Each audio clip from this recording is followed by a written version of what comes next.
Okay right. మరి ఇంకో caller సిద్ధంగా ఉన్నారు, వారిని అడిగి తెలుసుకుందాం. నమస్తే అండి. నమస్తే సార్. ఎక్కడి నుంచి మాట్లాడుతున్నారు, మీ పేరు? సార్ నా పేరు భీమేష్ అండి. బీజేపీ మండల ప్రెసిడెంట్, పెద్ద Kothapalli, Kollapur constituency. Okay sir, మరి హైడ్రా తీసుకున్నట్టయితే హైడ్రా చేసే పనులు సీఎం రేవంత్ రెడ్డి గారు తీసుకున్న నిర్ణయం మంచిదే అంటారా? అంటే అది నిష్పక్షపాతంగా వేరియేషన్ లేకుంటే మంచిదే, కానీ ఇప్పుడు చిన్న ఒక ఉదాహరణ, ఫాతిమా కాలేజీ ఉంది, ఫాతిమా యూనివర్సిటీ. అది మనం శాటిలైట్ మ్యాప్ కూడా చూసినాము. అది చెరువు మధ్యలో ఉంది, నోటీస్ ఇచ్చారు, ఇప్పటికీ యాక్షన్ లేదు. అదే మరి వేరే చోట నివాస స్థలాలు పేదల విషయంలో కర్కశంగా వ్యవహరిస్తున్నారు. అట్లా కాకుండా అందరికీ ఈక్వాలిటీగా చేస్తే హైడ్రా కూడా అందరూ యాక్సెప్ట్ చేయొచ్చు. భారతీయ జనతా పార్టీ బీజేపీ కూడా స్వాగతించింది, కానీ దాన్ని రైట్ గా ప్రాపర్ గా చేయమని అన్నది. దాని విషయంలో క్లారిటీ లేదు గవర్నమెంట్ కు. అంటే ఒకవేళ మీ జిల్లా స్థాయి గనక వస్తే హైడ్రా అనేది ఖచ్చితంగా యాక్సెప్ట్ చేస్తారా? చేస్తామండి. నిష్పక్షపాతంగా ఉండాలి, అందరి విషయంలో ఒకటే రూల్ ఉండాలి. రూల్ ఫర్ ఆల్ అనే ప్రిన్సిపల్ మీద ఉంటే ఓకే. నీ ఓటు బ్యాంక్ రాజకీయం కోసం కొద్ది మందికి ఒకటి, నీ రాజకీయ కక్ష తీర్చుకోవడం కోసమే చేస్తా అన్నప్పుడు రాజకీయంగా వ్యతిరేకిస్తాం. అది జరగకూడదని కోరుకుంటుంది భారతీయ జనతా పార్టీ. ఇంకోటి ఏంటంటే తెలంగాణలో 6 గ్యారెంటీలు అమలు అవుతాయంటారా? అదంతా చెప్పడం వరకే సార్. అది ఇప్పుడు 6 గ్యారెంటీలు అంటే మనం జనం ఏమనుకుంటున్నా అంటే 6 మాత్రమే అనుకుంటున్నారు, కానీ ఒక్కొక్క గ్యారెంటీలో 5-6 గ్యారెంటీలు ఉన్నాయి. మళ్ళీ ఇప్పుడు దానికి ఉదాహరణగా రైతుల విషయంలో తీసుకుంటే చేయాల్సింది రుణమాఫీ, రైతు బంధుది 5,000 నుంచి ఎకరాకు 10,000 నుంచి 15,000 చేయాలి. అది చేయాలి. వడ్ల కొనుగోలులో 500 బోనస్ ఇవ్వాలి. కౌలు రైతులకు కూడా అమౌంట్ చెల్లించాలి. ఇట్లా ఒక్క భరోసాలనే ఒక 4-5 ఉన్నాయి. ఇప్పుడు ఒక్కటి కూడా అందులో 6 గ్యారెంటీలో ఒక్క గ్యారెంటీలో ఉన్న ఒక్క అంశం కూడా ఇంప్లిమెంట్ కు సరిగా లేదు. అంటే ఫ్రీ బస్ ఇదంతా సక్సెస్ అయిందని చెప్పేసి అంటున్నారు కదండి. మరి ఎక్కడైతే సార్, నేను ఫ్రీ బస్సు చూస్తే చాలా దారుణమైన పరిస్థితి. పేరు ఫ్రీ బస్ ఉన్నది, ఆ బస్సులలో సౌకర్యాల విషయంలో గానీ ఇప్పుడు ఆల్రెడీ ఆర్టీసీ చాలా సమస్య ఉన్నది. ఎక్కడన్నా మహిళలు చేతి ఆపితే బస్సు ఆపే పరిస్థితి లేదు, చేతిగానే పెట్టి ఆపితే. ఒకప్పుడు బస్సు ఎక్కడైనా చేయి చూపిస్తే ఆపేవాళ్ళు. ఆ డిపోలు ఈ రోజు మెయింటెనెన్స్ కు ఇబ్బంది అయ్యి ప్రభుత్వం బకాయిలు చెల్లించక కొద్ది రోజులు అకౌంట్లలో ఓడి ఉంటది కాబట్టి డిపోలకు కొంతకాలం సాఫీగా రన్ చేశారు. ఈ రోజు చాలా దారుణమైన పరిస్థితి. ఎక్కడన్నా ఆడవాళ్ళు గాన మహిళలు చేతి ఎత్తితే మాత్రం బస్ ఆపే పరిస్థితి ఎక్కడ లేదు. అంత దారుణమైన స్థితికి మారిపోయింది ఆర్టీసీ అనేది. ఈరోజు నడపడమే చాలా భారంగా నడుపుతున్నారు. అయితే ఇక ఇంకో అంశం తీసుకున్నట్టయితే కూడా రుణమాఫీ గురించి మొన్న అన్ని విధాలుగా సక్సెస్ అయినాము, కాని వాళ్ళకు కూడా అతి త్వరలోనే చేస్తామని చెప్పి వెల్లడించారు కదండి. మరి సార్ అన్ని దేవాలయాల మీద ప్రమాణం చేసి చెప్పింది ఏంది అని అంటే ఖచ్చితంగా 15th ఆగస్టు లోపు ఖచ్చితంగా రుణమాఫీ కంప్లీట్ అవుతుంది అన్నారు. అవును, స్టేట్ గవర్నమెంట్. మళ్ళీ ఇప్పుడు కండిషన్ ఇంకా కాలేదు చేస్తాము అంటున్నారంటే ఆల్రెడీ మాట తప్పింది కదా. అవును, 2 లక్షల వరకు కంప్లీట్ అయిపోతుంది అని అన్ని ప్రమాణాలు చేశారు.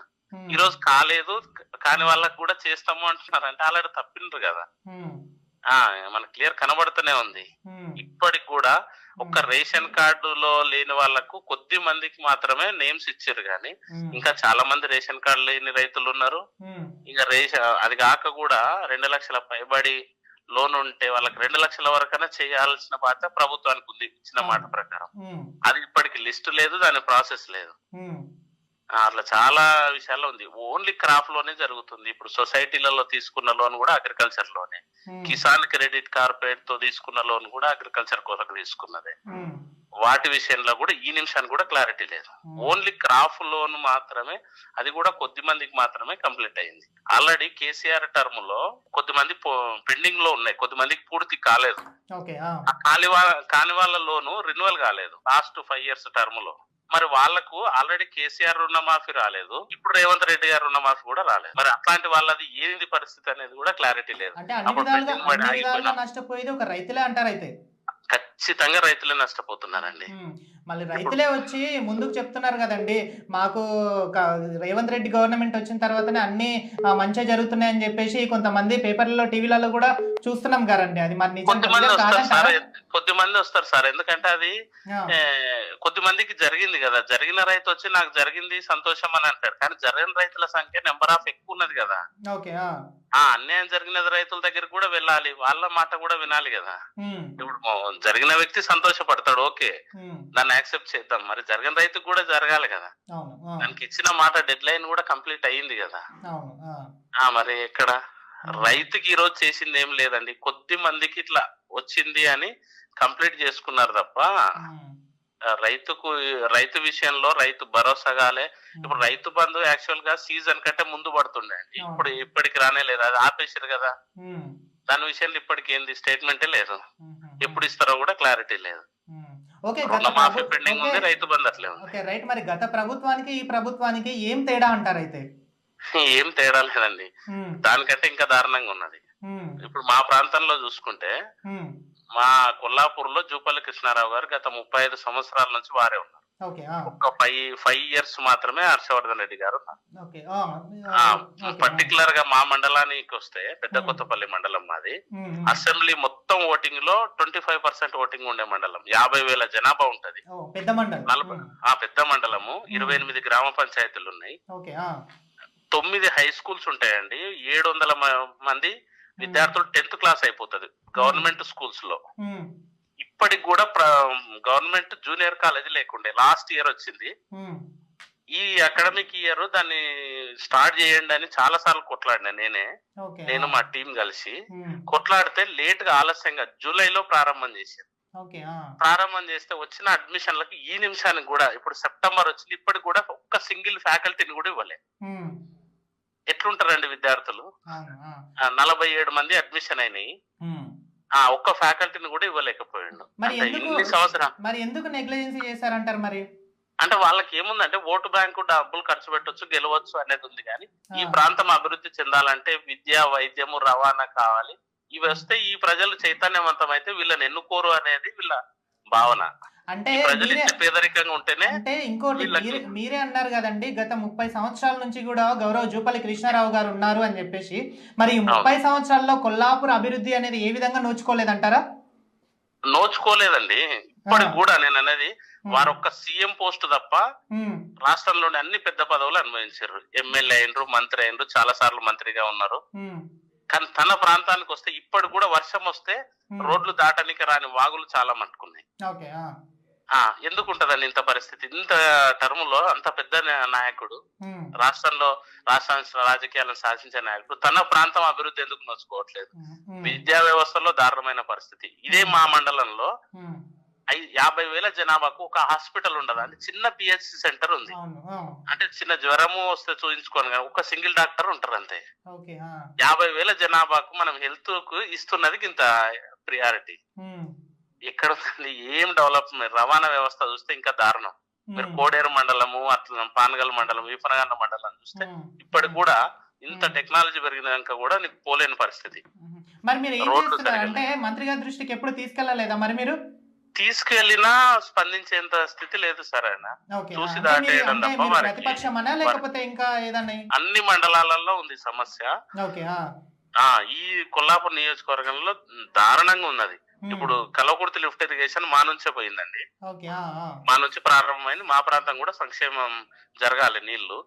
ఇప్పుడు అది 2001లో ప్రారంభమైతే దాదాపు సుమారు 23 సంవత్సరాలు కేసీఆర్ వచ్చినాక కాలువలకు నీళ్లు వదిలేండు, కాలువలకు లైనింగ్ లేదు. ఇప్పటికి కూడా చివరి ఆయకట్టుకు నీళ్లు అందే పరిస్థితి లేదు.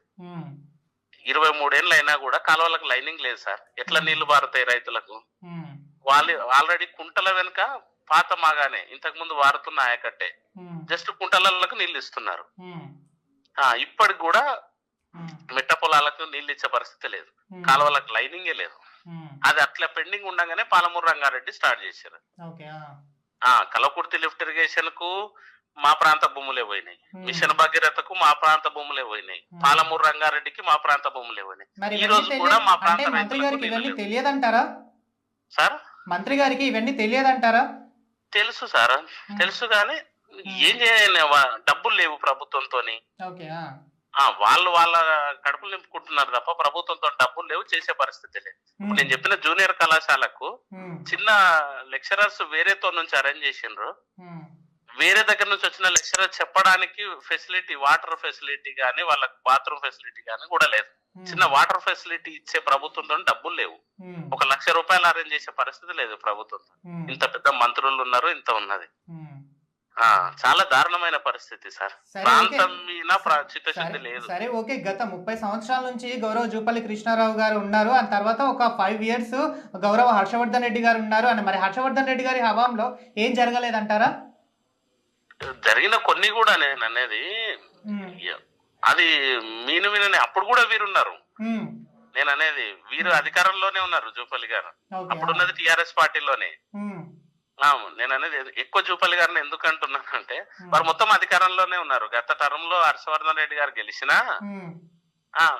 అదే పార్టీలో, అధికారంలో ఉన్న పార్టీలోనే జూపల్లి గారు ఉన్నారు. చివరి ఎన్నికల ముందు ఒక 4-5 నెలలు మాత్రమే పార్టీ మారి కాంగ్రెస్ లోకి వచ్చారు. మొత్తం అధికారాన్ని అనుభవించిండ్రు. కాబట్టి వీరిది పెద్ద బాధ్యత అని నేను అంటున్నాను.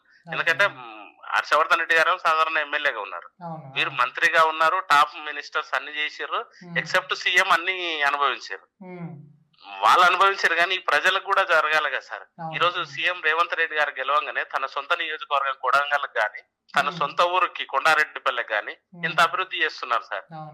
ఎన్ని కోట్ల రూపాయలు ఇస్తున్నారు అంటే మిగతా నియోజకవర్గాల మీద ఎందుకు ఇవ్వచ్చు? వీళ్ళు ఒక మినిస్టర్ అయ్యుండి కూడా ఈ ప్రజలు సరే నీకు 29,000 మెజారిటీ ఇచ్చినప్పుడు ఈ ప్రజలను కూడా నీవు చూసుకోవాల్సిన బాధ్యత ఉంది కదా సార్. మరి ఇప్పటికి 4 నెలలు అయ్యింది, సుమారుగా సంవత్సరానికి దగ్గరకు వస్తుంది. ఇప్పటికి ఏమి లేదు. గత ప్రభుత్వంలో మీరు చేసింది లేదు. అప్పుడు అధికారంలోనే ఉన్నారు, అంతకు ముందు అధికారంలోనే ఉన్నారు.